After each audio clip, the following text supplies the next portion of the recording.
जय हिंद दोस्तों, स्वागत है आप सभी का एक बार फिर से सॉफ्ट स्टडी यूट्यूब चैनल में। मैं सौरभ एक बार फिर से आपके साथ हूं एनवायरनमेंट के टॉप 10 मोस्ट इंपॉर्टेंट क्वेश्चंस की इस वीडियो को लेकर।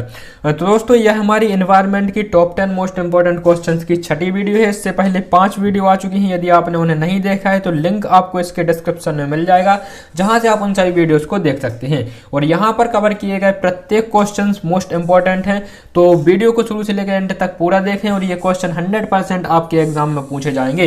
तो वीडियो को पूरा देखें। वीडियो पसंद आए तो ज्यादा से ज्यादा लाइक करें, शेयर करें अपने दोस्तों तक। चैनल पर यदि आप नए हैं तो चैनल को सब्सक्राइब करके ऑल बेल नोटिफिकेशन को प्रेस करें, ताकि यहां पर अपलोड की गई प्रत्येक वीडियो की नोटिफिकेशन आपको सबसे पहले मिल जाए।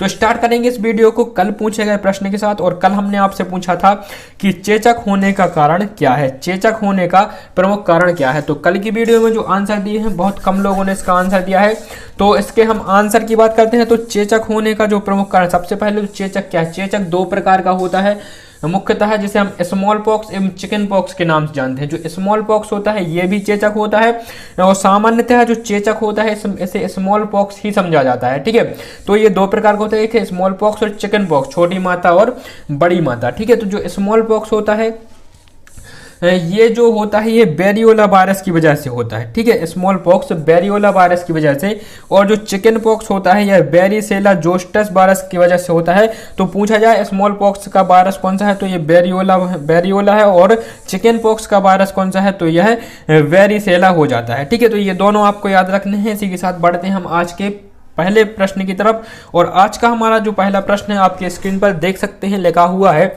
भारत में वन्यजीव संरक्षण अधिनियम किस वर्ष लागू किया गया। भारत में वन्यजीव संरक्षण अधिनियम किस वर्ष लागू किया गया। तो भारत में जो वन्यजीव संरक्षण अधिनियम लागू किया गया था, यह किया गया था सन 1972 में, 1972 में भारत में वन्यजीव संरक्षण लागू किया गया। इसका जो प्रमुख उद्देश्य था अवैध शिकार को रोकना।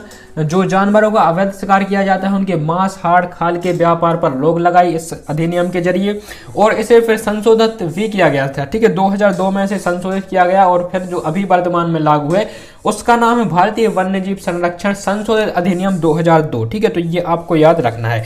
पूछा जाए कि वन्यजीव संरक्षण अधिनियम कब लागू किया गया, तो 1972 में ये लागू किया गया, और यदि संशोधित शब्द आ जाए तो फिर वहां पर आपको 2002 मार्क करके आना है एग्जाम में। ठीक है, बढ़ते हैं अगले क्वेश्चन की तरफ। क्वेश्चन नंबर 2 आपकी स्क्रीन पर लिखा हुआ है मीठे पानी की कल्पसर परियोजना कहाँ स्थित है। मीठे पानी की कल्पसर परियोजना कहाँ स्थित है। तो जो मीठे पानी की कल्पसर परियोजना है यह दोस्तों स्थित है गुजरात में। ठीक है, गुजरात में जो खंबात की खाड़ी है, ऑप्शन सी इसका करेक्ट हो जाएगा। खंबात की खाड़ी, जहां पर नर्मदा नदी का जो है, नर्मदा नदी समुद्र से मिलती है। ठीक है, जहां पर नर्मदा नदी का अंतर होता है वहां पर खंबात की खाड़ी है, और वहीं पर अवस्थित है कल्पसर परियोजना। 2012 से इसका काम स्टार्ट किया गया था, और अभी यह वर्तमान में इसका कार्य जो है यह कार्यरत है। इस परियोजना पर कार्य जारी है और बहुत जल्द यह परियोजना कंप्लीट हो जाएगी। ठीक है, तो कहां पर स्थित है, अवस्थित ही यह बंगाल खंबात की खाड़ी, ऑप्शन सी इसका करेक्ट हो जाएगा। बढ़ते हैं अगले क्वेश्चन की तरफ। नेक्स्ट क्वेश्चन है दोस्तों, क्वेश्चन नंबर 3 लिखा हुआ है जल की कठोरता को दूर करने की प्रक्रिया को क्या कहा जाता है। जल की कठोरता को दूर करने की प्रक्रिया को क्या कहा जाता है। तो जल का शुद्धिकरण, जल का मृदीकरण, बाष्पीकरण, या फिर उपर्युक्त में से कोई नहीं।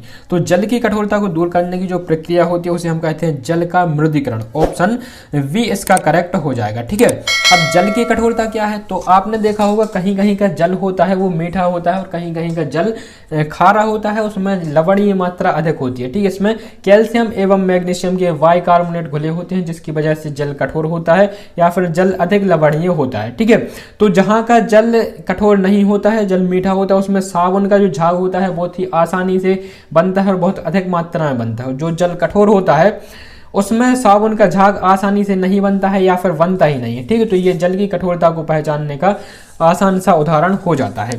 चलते हैं नेक्स्ट क्वेश्चन की तरफ। और क्वेश्चन नंबर 4 आपकी स्क्रीन पर है, लिखा हुआ है संसार के स्वच्छ जल का कितने प्रतिशत हिमानी बर्फ के रूप में भंडारित है। संसार के स्वच्छ जल का कितने प्रतिशत हिमानी बर्फ के रूप में या फिर धरती पर बर्फ के रूप में उपलब्ध है।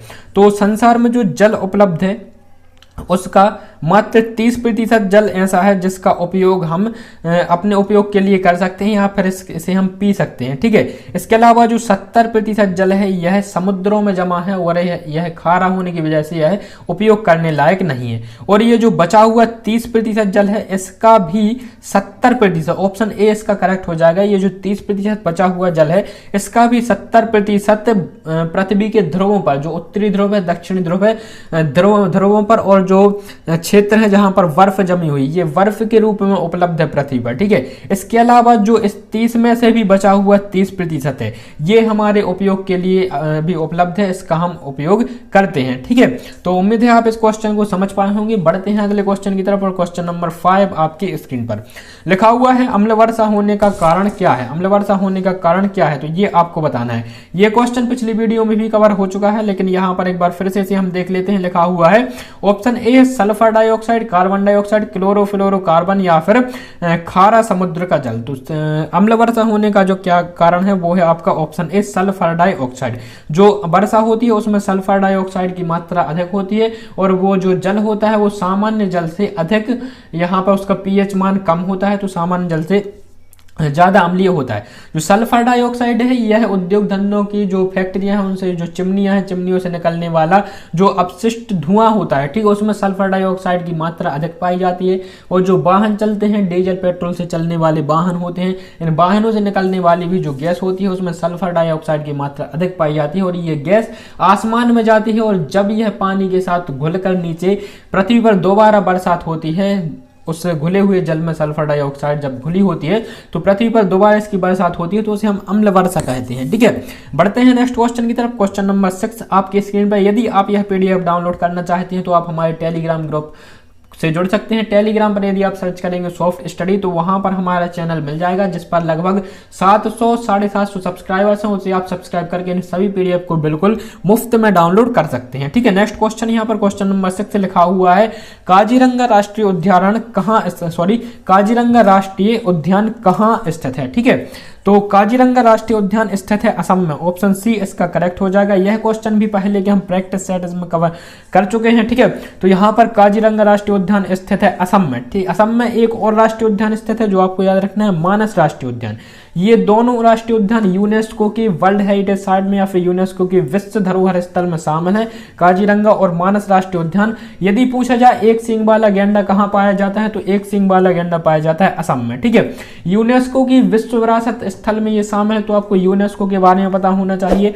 तो यूनेस्को का फुल फॉर्म होता है United Nations education scientific and cultural organization. ठीक है, यूनेस्को की स्थापना हुई थी नवंबर 1946 में। ये भी आपसे क्वेश्चन पूछ लिया जाता है, याद रखना है यूनेस्को की स्थापना कब हुई थी तो नवंबर 1946 में यूनेस्को की स्थापना हुई थी। ठीक है, वर्तमान में 193 कंट्रीज हैं जो कि अभी यूनेस्को के सदस्य हैं। ठीक है, चलते हैं नेक्स्ट क्वेश्चन की तरफ और क्वेश्चन नंबर 7 आपकी स्क्रीन पर लिखा हुआ है राजीव गांधी राष्ट्रीय उद्यान कहाँ स्थित है। राजीव गांधी राष्ट्रीय उद्यान कहाँ स्थित है उद्यान, तो जो राजीव गांधी राष्ट्रीय उद्यान स्थित है यह राजस्थान में स्थित है। ऑप्शन बी इसका करेक्ट हो जाएगा और इसे आप इस प्रकार से याद रख सकते हैं, आर फॉर राजीव गांधी और आर फॉर राजस्थान। तो यह कहाँ पर स्थित है, राजीव गांधी राष्ट्रीय उद्यान राजस्थान में ही स्थित है। ठीक है, बढ़ते हैं अगले क्वेश्चन की तरफ। क्वेश्चन नंबर 8 आपकी स्क्रीन पर फूलों की घाटी कहाँ स्थित है। क्वेश्चन नंबर 8 आपकी स्क्रीन पर लिखा हुआ है कि फूलों की घाटी कहाँ स्थित है। ऑप्शन है ऑप्शन ए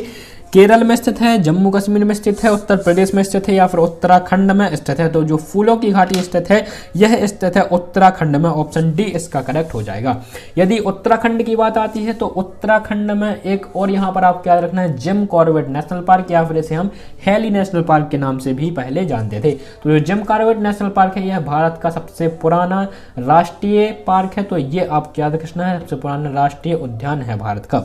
बढ़ते हैं नेक्स्ट क्वेश्चन की तरफ। क्वेश्चन नंबर 9 आपकी स्क्रीन पर लिखा हुआ है शांत घाटी कहाँ स्थित है। शांत घाटी या फिर इसे हम साइलेंट वैली के नाम से जानते हैं। तो ये जो साइलेंट वैली स्थित है यह केरल राज्य में स्थित है। ऑप्शन ए इसका करेक्ट हो जाएगा। 9th और 10th कक्षा में सामाजिक विज्ञान में हम लोगों ने बहुत ही अच्छे तरीके से इसे पढ़ा है। शांत घाटी कहाँ स्थित है तो यह जो है केरल राज्य में स्थित है। और बात करते हैं यहाँ से एक क्वेश्चन पूछा जाता है कि शांत घाटी या फिर साइलेंट वैली के मध्य से कौन सी नदी गुजरती है। तो साइलेंट वैली के मध्य से गुजरने वाली नदी है कुंती पूजा। ठीक है, कुंती पूजा नदी साइलेंट वैली के मध्य से गुजरती है, ये आपको याद रखना है। बढ़ते हैं अगले क्वेश्चन की तरफ। उस वीडियो का अंतिम क्वेश्चन नंबर 10। इससे पहले दोस्तों 10 में से जितने भी क्वेश्चन आपके सही हो, ये आपको कमेंट बॉक्स में कमेंट करके बताना है कि 10 में से आपके कितने क्वेश्चन सही हुए हैं, ठीक है। यहाँ पर यदि डिटेल के साथ क्वेश्चन की बात की जाए तो 10 से, यदि आप पूरी डिटेल को देखते हैं तो 10 से बहुत अधिक क्वेश्चन को हम यहाँ पर कवर कर लेते हैं। लगभग 20 से क्वेश्चन यहाँ पर कवर कर लेते हैं, ठीक है, डेली। तो आप लोग पूरी वीडियो को शुरू से एंड तक देखें और जो डिटेल यहाँ पर प्रोवाइड कराई जाती है उस डिटेल को आप नोट कर सकते हैं। तो यहाँ पर बहुत ही अच्छी तरीके से आपके एनवायरनमेंट की तैयारी हो जाएगी। लास्ट क्वेश्चन है, क्वेश्चन नंबर 10 लिखा हुआ है, मध्य प्रदेश के किस अभ्यारण्य को प्रोजेक्ट टाइगर में सबसे पहले शामिल किया गया था? मध्य प्रदेश के किस अभ्यारण्य को प्रोजेक्ट टाइगर में सबसे पहले शामिल किया गया था? तो ये तो हमारा कान्हा किसली राष्ट्रीय उद्यान है वर्तमान में, और ऑप्शन बी इसका करेक्ट हो जाएगा, कान्हा किसली को, ठीक है। ये जो अभ्यारण्य है ये इसे सबसे पहले प्रोजेक्ट टाइगर में शामिल किया गया था। तो दोस्तों ये था इस वीडियो का अंतिम क्वेश्चन। और यहाँ पर आज का जो हमारा क्वेश्चन है, आज आपको बताना है मध्य प्रदेश का राजकीय पशु कौन सा है। मध्य प्रदेश का राजकीय पशु कौन सा है? बाघ है, नीलगाय है, बारहसिंगा। याद रखना है मध्य प्रदेश के राजकीय पशु की यहाँ पर बात हो रही है, ठीक है। तो बाघ, नीलगाय, बारहसिंगा या फिर ऑप्शन डी है हिरण, ठीक है। तो इसमें से जो आपका जो आंसर हो जाएगा वो आपको कमेंट बॉक्स में कमेंट करके बताना है। 10 में से आपके कितने आंसर सही हुए हैं ये भी आपको कमेंट बॉक्स में बताना है। मुलाकात होगी आपसे नेक्स्ट वीडियो, तब तक के लिए नमस्कार। और यहाँ पर आप देख सकते हो उत्तरमाला भी दी गई है, जब ये आप PDF डाउनलोड करेंगे तो उत्तरमाला आपके काम में आ जाएगी। मुलाकात होगी आपसे नेक्स्ट वीडियो, तब तक के लिए नमस्कार, जय हिंद, वंदे मातरम।